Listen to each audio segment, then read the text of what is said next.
Hello everybody, welcome back to my channel. আমি রিতম আর আপনাদের প্রত্যেককে স্বাগত জানাই আমার এই চ্যানেলের আরেকটা নতুন ব্লগ দেখবার জন্য।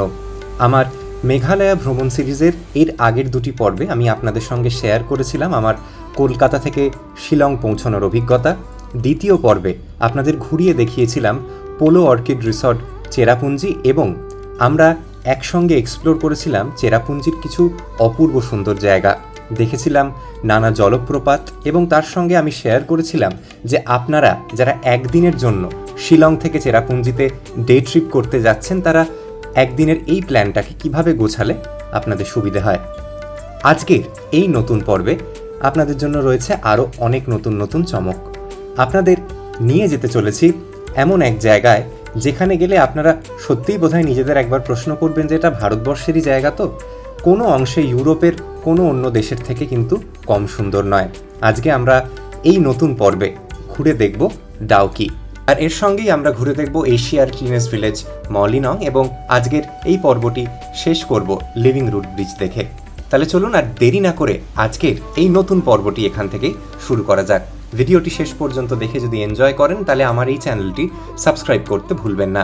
আগের সমস্ত পর্বের লিঙ্ক পেয়ে যাবেন আজকের এই ভিডিওর ডেসক্রিপশন বক্সে। Hello, good morning everybody. আজকে 16ই জুলাই 2024। আজকে আমাদের মেঘালয় ভ্রমণের বলতে পারেন একদম শেষ অংশে আমরা পৌঁছে গেছি। কালকে আবার আমার সকালবেলা এখান থেকে ফ্লাইট কলকাতা ফিরে যাওয়ার। তো আজকে আমরা যেটা ভেবেছি হচ্ছে যে এখান থেকে সরাসরি ডাউকির দিকে যাব, উমগট রিভারে বোটিং, তারপর মলিনং ক্লিনেস্ট ভিলেজ অফ এশিয়া, আর রিভাই ভিলেজে যেটা লিভিং রুট ব্রিজ, একটা ছোট্ট ট্রেক করতে হয় ওখান অবধি পৌঁছানোর জন্য। তো সেইগুলো আজকে করবার ইচ্ছা আছে। আর এখানে আজকে সকাল থেকে একটু ওয়েদার মেঘলাই, তবে বৃষ্টি হচ্ছে না, এটা একটা এখন অবধি সুবিধে। জানি না উমগট রিভারে আমরা কি পাবো ডাউকিতে গিয়ে, কারণ ওখানটার যেটা মূল সৌন্দর্য সেটা অবশ্যই শীতকালে পাওয়া যায়, যে ক্লিন পরিষ্কার ওয়াটার যেটা। এখন কিন্তু একটা ঘোলাটে কাদাটে মতো জল এবং জলের স্রোতও বেশি। যদি দেখি যে জলের স্রোত প্রচণ্ড বেশি তাহলে আমি বোটিংয়ের রিস্কটা নেব না, ঘুরে চলে আসব, অন্য জায়গাগুলো এক্সপ্লোর করব। বাট লেটস সি, আজকের দিনটা এই রকমই কিছু প্ল্যান নিয়ে বেরোচ্ছি। আর জস্টেলে আবারও কালকে একটা দারুণ দিন কেটেছে। আমার এই যে মেঘালয় ভ্রমণের সিরিজ তার দ্বিতীয় পর্বে এই জস্টেল শিলংয়ের কিন্তু একটা ডিটেল রিভিউ আছে। যারা সোলো ট্রাভেলার ব্যাকপ্যাকার এসে থাকতে চান এরা শান্ত নিরিবিলি একটা জায়গায়, তারা কিন্তু অবশ্যই আমার সেকেন্ড এপিসোডটা চেক করবেন। আপনারা যারা জস্টেলের সঙ্গে কোনোভাবে পরিচিত নন তাদের ছোট্ট করে একটা জিনিস বলে রাখি। জস্টেল এমন একটা brand like many other brands যারা সারা ভারতবর্ষে বিস্তৃত এবং ওনাদের বিভিন্ন পপুলার ট্যুরিস্ট অ্যাট্রাকশনসে হোস্টেল আছে। এই হোস্টেলগুলিতে প্রাইভেট রুম প্লাস ডরমিটারি দুরকমই আছে। আছে দারুণ বসবার কমন স্পেস, ক্যাফেটেরিয়াগুলোয় খাবার খুব ভালো এবং স্পেশালি অল্প বাজেটে যারা আপনারা ডরমিটরিতে থাকতে চান, এই ধরুন পার ডে 600-700 টাকা খরচ, তাদের জন্য একটা দারুণ আস্তানা হতে পারে এই জস্টেলগুলো। আপনারা অনলাইনেই বুক করে আসতে পারেন। আর আমাদের এই যে থাকার জায়গা, এখান থেকে যে কি সুন্দরভাবে শিলংয়ের শহরটা দেখা যায়, স্পেশালি রাত্রে পুরো তারার মতো ঝলমল করে। এই এরিয়াটায় ছোট ছোট এরকম কি সুন্দর বাড়ি দেখুন। আমাদের এইটা এই পাইন ভিলা বলে, আর এই রাস্তাটাও একদম সেই পাহাড়ি ঢালের রাস্তা, এটা নিচে গিয়ে পোলো টাওয়ার্সে কানেক্ট করে। বাট এখানের পরিবেশ ভীষণ সুন্দর। আমরা রওনা হলাম ডাউকির দিকে, উমগট রিভার দেখবো আজকে। আর এই দাসবাবু আবার এসে গেছেন। দাদা ভালো আছেন তো? ভালো, একদম। কালকে উনি এত সুন্দর করে ঘুরিয়েছেন, আজকেও আশা করি আমাদের অভিজ্ঞতা ভালো হবে। অবশ্য সমস্তটাই নির্ভর করে কেমন ওয়েদার পাবো তার উপর। আমরা যে এই আবার রওনা হলাম, এখান থেকে মোটামুটি ধরুন ওই 80-85 কিলোমিটার দূরত্ব ওই বোটিং পয়েন্টটার। সময় নেবে কম বেশি 3 ঘন্টা। মাঝখানে একটাই ভিউ পয়েন্ট মতো পড়ে, ওখানে আমরা থামবো। আজকে এখানে ব্রেকফাস্ট করবারও সুযোগ হয়নি, কারণ আমাদের এই জস্টেলের ক্যাফেটা ওপেন হয় সকাল 8টায়। আর এই যা দূরত্ব, আজকে এই দাসবাবু বলছিলেন প্রায় আমরা যে কটা জায়গা দেখবো ভাবছি আপ অ্যান্ড ডাউন প্রায় 220 কিলোমিটার। তার সঙ্গে আছে শিলংয়ের সেই স্পেশাল ট্রাফিক সন্ধ্যেবেলার। জানি না এই 8টায় বেরোলাম কখন এসে পৌঁছতে পারবো, বাট দেখা যাক। আপাতত এখন ধরুন ঘড়িতে বাজে 8:10-15, আশা করি 11টার মধ্যে আমরা উমগটের কাছাকাছি পৌঁছতে পারবো। আমাদের আজকের যাত্রাপথের যিনি সারথি দাসবাবু, তার নাম্বার আপনারা পেয়ে যাবেন এই ভিডিওর ডেসক্রিপশন বক্সে। ওনার সঙ্গে আমি গোটা আমার এই মেঘালয়া ট্রিপটা করেছিলাম। ভীষণ বিশ্বস্ত ভদ্র একজন বাঙালি মানুষ, যার সঙ্গে যদি আপনারাও ভবিষ্যতের দিনে ঘোরেন দেখবেন অভিজ্ঞতা বেশ পজিটিভ হবে। এরকম একটা ছোটোখাটো মিষ্টির দোকানে এলাম ব্রেকফাস্ট করতে। পুরি সবজি খেয়ে নিয়ে আজকে রওনা হবো। ঘড়িতে কটা বাজে? 8:20 বেজে গেছে অলরেডি। ট্রাফিক শুরু হওয়ার আগে শিলং থেকে বেরোতে হবে। এই হচ্ছে আজকে আমাদের ব্রেকফাস্ট, বড় বড় সাইজের পুরি, তার সঙ্গে সয়াবিনের তরকারি আর রসগোল্লা। পুরি সবজির প্লেট এই মিষ্টির দোকানে নিচ্ছে 40 টাকা করে। আজকের যেটা আমাদের সবচেয়ে কি বলবো আর কি খারাপ ব্যাপার হচ্ছে, আমরা কালকে প্রায় যে রাস্তা গেছিলাম তার অর্ধেকটা আবার যেতে হবে। আপনারা যারা ওই উমটিনগারের কাছাকাছি কোথাও থাকতে পারবেন, যে জাংশনটা থেকে চেরাপুঞ্জি ডাউকি রাস্তা ভাগ হয়, সব থেকে ভালো। নইলে আমরা রোজ কি করছি, এই 2 ঘন্টা দিনে বাড়তি নষ্ট হচ্ছে। এখান থেকে একবার উমটিনগার যাওয়া, আবার উমটিনগার থেকে ফেরা। তো কিছু করার নেই, আমাদের যেহেতু হোস্টেল বা হোটেল সবার শিলং ভিত্তিকই সাধারণত থাকে, তাদের এই প্রবলেমটা হবে। কারণ রুটটা কিন্তু একটা অংশ অবধি কমন, প্রায় শুরুর 30 কিলোমিটার কমন, তারপর থেকে রাস্তাটা ভাগ হয়। এবং আপনি যদি ওই রকম কোথাও থাকেন তাহলে আপ অ্যান্ড ডাউন যদি ধরেন 2-2.5 ঘন্টা তো কম করে বাঁচবে। আপনারা যারা শিলং থেকে এই ডে ট্রিপগুলো যেগুলো আমরা করছি সেগুলো প্রাইভেট গাড়িতে করতে চান না এবং কিছুটা খরচ কমাতে চান, তাদের জন্য বেস্ট অপশন হচ্ছে মেঘালয়া ট্যুরিজমের অফিসে গিয়ে ডে ট্রিপগুলোর পার্চি কেটে রাখা। আপনারা প্রথম দিন যেদিন শিলং পৌঁছবেন, পোলো টাওয়ার্সের কাছেই হচ্ছে মেঘালয়া ট্যুরিজমের অফিস। সেখানে গিয়ে অবশ্যই আগামী দিনের যে প্ল্যানগুলো আছে সেই মোতাবেক শিলংয়ের লোকাল সাইট সিইং, চেরাপুঞ্জির সাইট সিইং কিংবা ডাউকি যাওয়ার আগের থেকেই পার্চি কেটে রাখবেন। তাহলে রোজ আপনাদের শিলংয়ে গিয়ে পরের দিনের বুকিংটা করার প্রয়োজন পড়ে না। আমরা এই যে এখন ডাউকির পথে যাচ্ছি, এই সামনের রাস্তার অবস্থা দেখুন। এখানের অল্টিটিউড এই মোটামুটি ধরুন 1800-1850 মতো। এখানে ঠান্ডাও ভালো, প্লাস রাস্তায় জায়গায় জায়গায় কাজ হচ্ছে বলে প্রচুর মানে মাটি, লুজ মাটি রাস্তায়, আর গোটাটা ফগ। ঠিক মনে হচ্ছে যেন নর্থ বেঙ্গলে এসে গেছে এই জায়গাটার বিউটিটা দেখে। শিলং থেকে ডাউকি যাওয়ার পথটা ভারী অদ্ভুত। প্রথমে আপনারা একটা পাহাড়ে চড়বেন, যেন মনে হবে কোনো হিল স্টেশনে পৌঁছে গেছেন। তারপর আবার গোটাটা ডিসেন্ট করে পৌঁছে যাবেন উমগট রিভারের কাছে, যেটা একদম সমতল এবং বেশ গরমের জায়গা। আবার ফেরার সময় সমতল থেকে উঠবেন পাহাড়ে এবং আরেকটু কিছুটা নিচে নেমে শিলং সিটিতে গিয়ে পৌঁছবেন।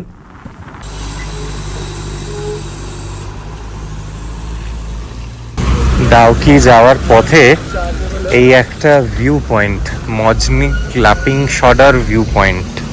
এই দেখুন, এই হচ্ছে ভিউ পয়েন্টের থেকে আশপাশের দৃশ্য, সুন্দর ভ্যালি ভিউ।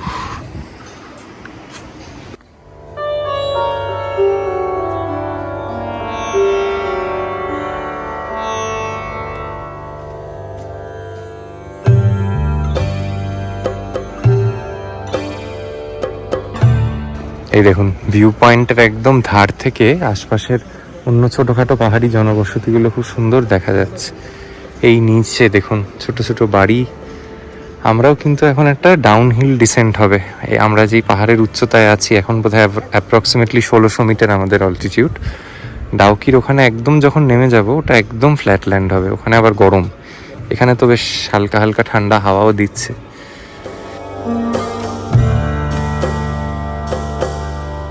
এই ভিউ পয়েন্টটা থেকে আগের বারও মনে আছে পুরোটা কুয়াশায় ঘেরা পেয়েছিলাম। আজকে তো ওয়েদার ভালো, দারুণ এখান থেকে ভ্যালির ভিউ আছে। এরপর থেকে আবার একটু কষ্টের যাত্রা শুরু, রাস্তাও ভালো নয়, আবার গরমের দিকে এগোবো আমরা। মোটামুটি ডাউকির উমগটের রিভারের ওই যে বোটিং পয়েন্টে পৌঁছতে আরও কম বেশি ঘন্টা দেড়েক তো বটেই। আমরা এই যে রাস্তা বরাবর উমগট রিভারের দিকে ধীরে ধীরে এগোচ্ছি, এই রাস্তা কিন্তু ধীরে ধীরে আপনাদের বাংলাদেশের সীমান্তের কাছে নিয়ে যায়। উমগট রিভারের এক পাশে ভারতবর্ষ আর একদিকে বাংলাদেশ। উমগট রিভারকে আপনারা ডান হাতে রেখে যদি আরও কিলোমিটার 4-5 এগিয়ে যান, তাহলে যেটা তামাবিলের স্থলবন্দর, সেখানে পৌঁছে যাবেন। তবে দুর্ভাগ্যের ব্যাপার হচ্ছে এই রাস্তা যত উমগট রিভারের দিকে এগোয় তত খারাপ এবং ন্যারো হতে থাকে। উমগট রিভারের ওখানে পৌঁছানোর আগেই কিন্তু আপনারা দূরে অবস্থিত বাংলাদেশের এরকম প্লেনসেরও কিছুটা ভিউ পাবেন রাস্তা থেকেই। তবে এই যেরকম বললাম, রাস্তা প্রচণ্ড ন্যারো এবং এক এক জায়গায় ভীষণ খারাপ রাস্তা। জার্নি আপডেট, ঘড়িতে বাজে এখন এই অ্যাপ্রক্সিমেটলি সকাল 11:30 মতো। আমাদের আরও উমগট রিভার পৌঁছতে মিনিট 20-25 নেবে। যেটা চোখে পড়লো হচ্ছে এই রুটের যেটা লাস্ট 30 মিনিট মোটামুটি যে রাস্তা, সেখানের অবস্থা খুবই খারাপ। আগের বারের থেকে একটু বেটার পেলেও দেখছি জায়গায় জায়গায় পিচ নষ্ট হয়ে গেছে, আর এই দেখুন এখানে প্রচুর লরির প্রেসার আছে, রাস্তা খুবই ন্যারো, আর কিছু কিছু জায়গায় তো দেখছি পিচ নেই একেবারে, তো যার দরুন সময়টা অনেক বেশি নিচ্ছে। যাই হোক, খারাপ রাস্তা ক্রস করে আমরা মোটামুটি বোটিং পয়েন্টের দিকে এসেই গেছি বলা যায়। এখানেই অনেক লোক আছেন যারা বোটিং করাবে বলে ডাকছেন। দেখছে রাস্তার অবস্থা দেখুন।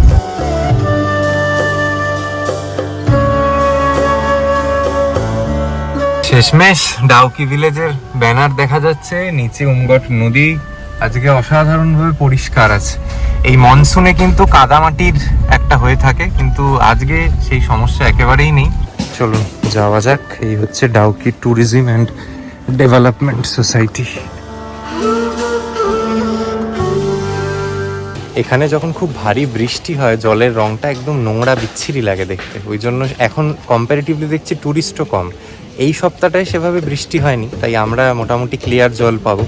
তবে যারা এমন সময় আসেন যখন ধরুন পরপর 2-3 দিন বৃষ্টি হয়েছে, তখন কিন্তু জলের এই রং আদেও দেখতে পাবেন না, এবং তখন বোটিং করাটা কতটা সেফ হবে সেটাও একটা প্রশ্ন চিহ্নের ব্যাপার। এই হচ্ছে কাউন্টার, এখান থেকে টিকিট নিতে হবে। আর দেখুন, আপনারা যারা এতটা রোড জার্নি করে আসবেন, ন্যাচারালি একটা রিফ্রেশমেন্টের প্রয়োজনীয়তা সবারই থাকে। তো এখানে কিন্তু দেখছি প্রচুর খাবারের স্টল এবং বাথরুমের ব্যবস্থা রেখেছেন, যেটা একটা ভালো ব্যাপার।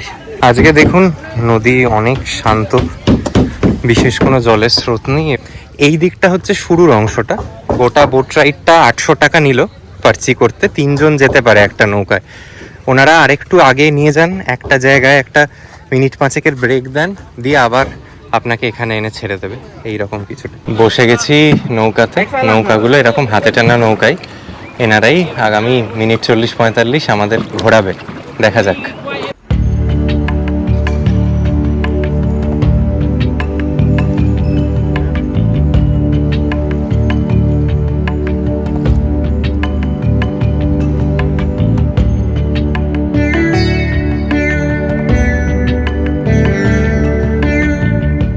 ওই দিকের যে অংশটা দেখছেন পাথুরে অঞ্চলটা, ওই দিকটা কিন্তু গোটাটাই বাংলাদেশ।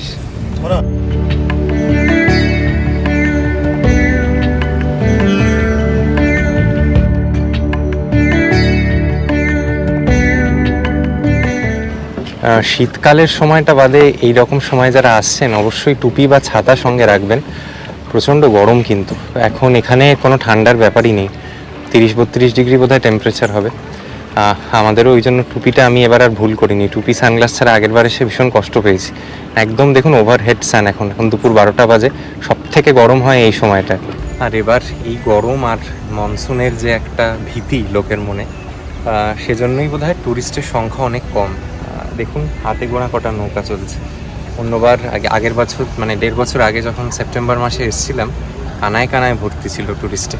এটা যেহেতু এখানের অফ সিজন, স্পেশালি ডাউকির ক্ষেত্রে, সেই জন্য ভিড়টা কিন্তু এবার অনেকটা কম। আর এই যে ব্রিজটা দেখছেন, এটাই কিন্তু আমরা ক্রস করে এই দিকে বোটিং পয়েন্টটা এলাম। আমাদের গাড়িও কিন্তু এই ব্রিজটার ওপর দিয়ে এলো। পাহাড়গুলোর গা দিয়ে দিয়ে ছোট্ট ছোট্ট ঝোড়া পড়ছে। এই জায়গাটা খুব সুন্দর, আর এখানে নদী বোঝাই যাচ্ছে অনেকটা বেশি গভীর। দেখুন রিভার বেডে কত বড় বড় পাথর দেখা যাচ্ছে, বিরাট সাইজের বোল্ডার্স।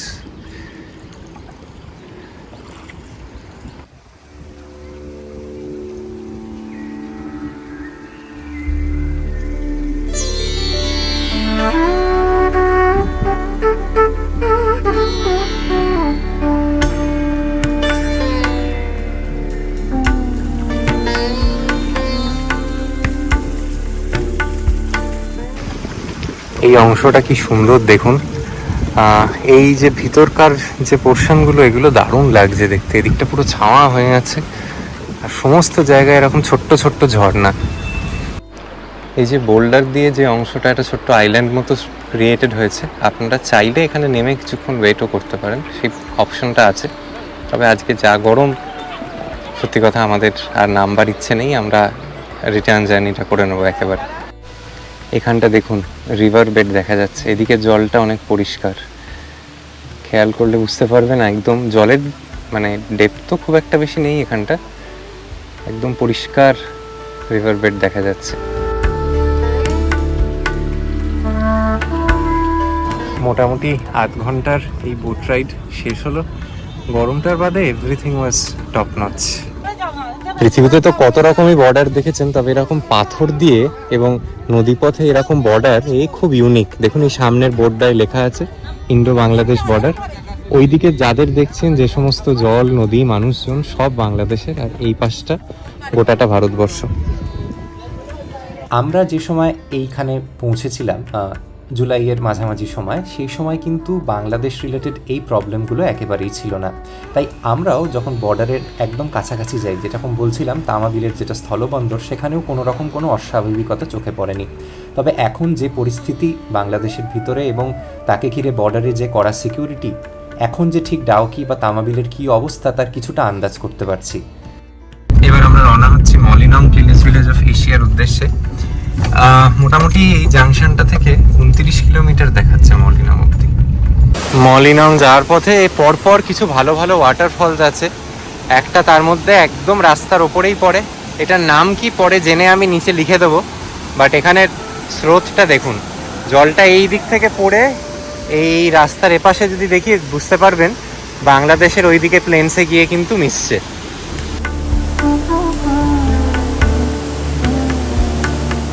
এই মলিনং এর ওঠার রাস্তাটা এমনি খানাখন্দ, গর্ত টর্ত নেই, আর প্রচুর হেয়ার পিন টার্নস আছে। মাথা ঘোরে বড্ড। আমার আগের বারও মনে আছে শেষমেশ যখন মলিনংয়ে গিয়ে পৌঁছলাম তখন আর শরীর দিচ্ছে না। কি সুন্দর, কি সুন্দর, কত মানুষ স্নান করছেন দেখুন এই জলপ্রপাতটিতে নেমে গিয়ে। দারুণ দারুণ।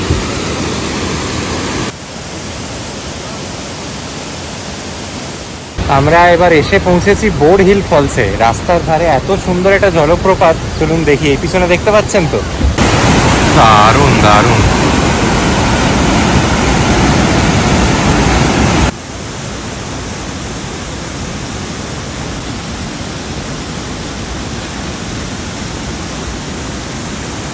এখানেও গল্পটা একই রকম। জলটা এই বয়ে বয়ে এই নিচ দিয়ে চলে যাচ্ছে বাংলাদেশের মধ্যে। ওই দূরে দেখুন কাঁটাতার দেওয়া আছে। এখান থেকে বাংলাদেশের বর্ডারটার একদম পাশ দিয়েই কিন্তু আমরা এগোচ্ছি।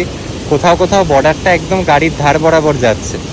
আপনারা যারা মলিনং যাবেন, এটুকু কথা দিতে পারি এখানের গ্রামটার আশপাশের পরিষ্কার পরিচ্ছন্নতা আপনাদের মন জিতে নেবে। এই মলিনং এর বিশেষত্ব হচ্ছে এটাকে বলা হয় সারা এশিয়ার মধ্যে সব থেকে ক্লিনেস্ট ভিলেজ। এখন তো এনারা দেখছি একটা নিজেদের মতো উপনগরীর মতো গড়ে তুলেছে, যার ভিতরে সমস্ত কিছু আছে। আগে আমরা লাঞ্চ সেরে নেবো, তারপর এইখান থেকেই কিন্তু আর কিলোমিটার 2 দূরে হচ্ছে রিভাইয়ের একটা লিভিং রুট ব্রিজ। আমরা সেখানেও আজকে যাব, সেখানে ট্রেকিংটা করে আজকের দিন শেষ হবে। এই হচ্ছে এখানের ভেজ থালিটা, যেটা বুঝতে পারছি সাদা ভাত, ডাল, একটা ভাজা, একটা সবজি আর স্যালাড। এর বাদে আমরা চিকেন পাবো।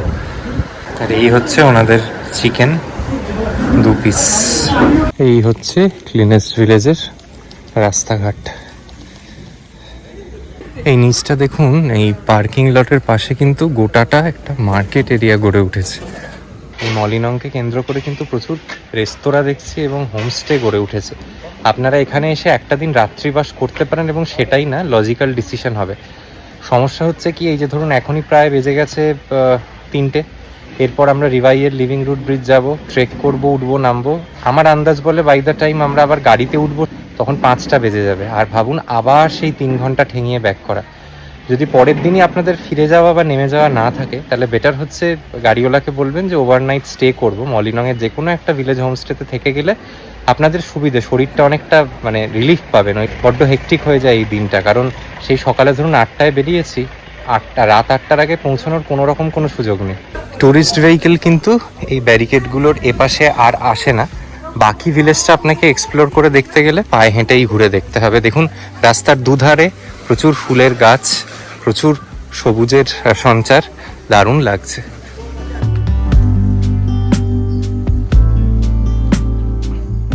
এই ভিলেজটা ইটসেলফ একটা টাউনশিপ মতো হয়ে গেছে এখন। এনাদের ভিতরেই সমস্ত ব্যবস্থাপনা। আগেরবার মনে আছে এখানে চার্চ, ফুটবল গ্রাউন্ড, এইসব অনেক কিছু চোখে পড়েছিল।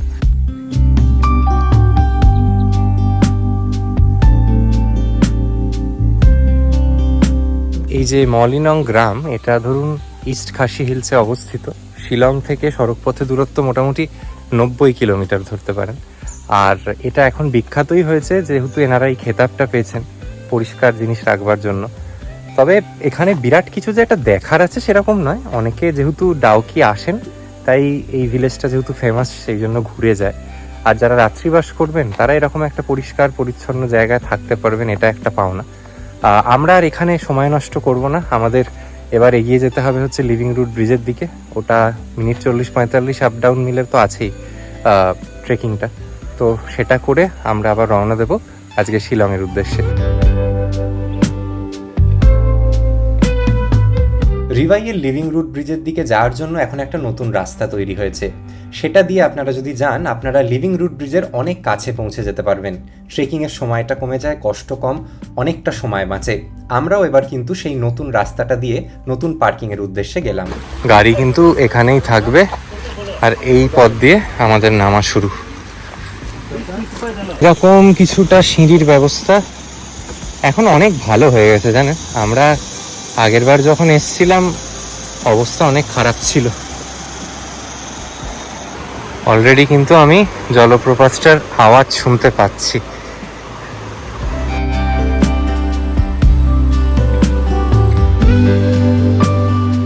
যাওয়ার পথে এরকম ছোট ছোট রিফ্রেশমেন্টের দোকানও আছে।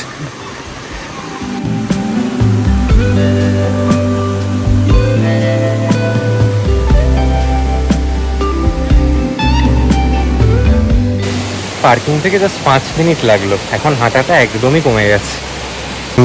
হিয়ার উই আর, আমাদের সামনে রিভাইয়ের লিভিং রুট ব্রিজ, আর নিচ দিয়ে দেখুন জলপ্রপাতটা বয়ে চলেছে, দারুণ।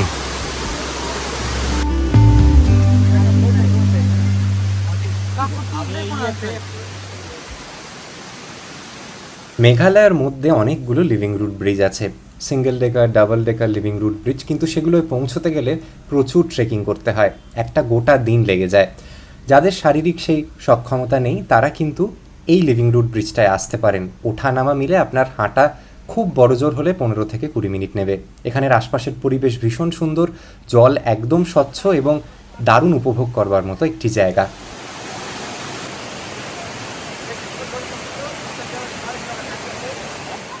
আর আজকের আমার এই ছোট্ট ভিডিওটাকে এখানেই শেষ করছি। আশা করি এনজয় করেছেন, ডাউকি, মলিনং এবং এই লিভিং রুট ব্রিজের ব্যাপারে সমস্ত তথ্যও পেয়েছেন। আজকের এই ভিডিওটা দেখে যদি এনজয় করে থাকেন তাহলে অবশ্যই শেষ করে দেওয়ার আগে আমার এই চ্যানেলটি সাবস্ক্রাইব করতে ভুলবেন না। সেদিন শিলং ফেরবার পথে আমরা কিছু অসাধারণ ভ্যালি ভিউ পাই এবং একটা কথা সত্যিই বারবার মনে হচ্ছিল, এই জন্যই বোধহয় এই প্রাকৃতিক সৌন্দর্যের জন্যই বোধহয় শিলংকে স্কটল্যান্ড অফ দ্য ইস্ট বলা হয়।